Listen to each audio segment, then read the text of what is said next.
வணக்கம். எங்கடையாக்கள் கடந்த வீடியோவில் சரியை கிரியை பற்றி பார்த்தோம்.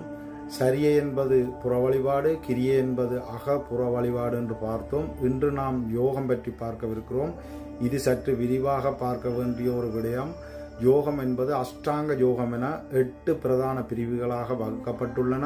அவை முறையே இயமம், நியமம், ஆசனம், பிராணாயாமம், பிரத்யாகாரம், தாரணை, தியானம், சமாதி என்ற 8 பிரிவுகளாக வகுக்கப்பட்டிருக்கின்றன. இவற்றுள் இயமம் என்பது விலக்கியன தவிர்த்தல், அதாவது மது அருந்தக்கூடாது, முக்கியமாக மாமிசம் சாப்பிடக்கூடாது, உயிர்களை கொல்லக்கூடாது, பொய் சொல்லக்கூடாது, களவெடுக்கக்கூடாது, பொறாமைப்படக்கூடாது போன்ற விடயங்களை தவிர்க்க வேண்டும்.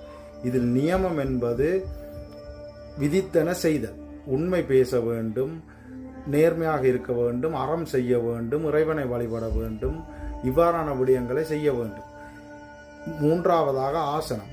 நாம் ஒரு இடத்தில் எமது உடலை அசையாது அமர பழக்குவது ஆசனம் எனப்படும். மீதி 5ஐயும் எமது அடுத்த வீடியோவில் பார்க்கலாம். நன்றி, வணக்கம். ஓம் நம சிவாய. சிவாய நம. ஓம் கோன்வோல் சிவனே சிவாய நம.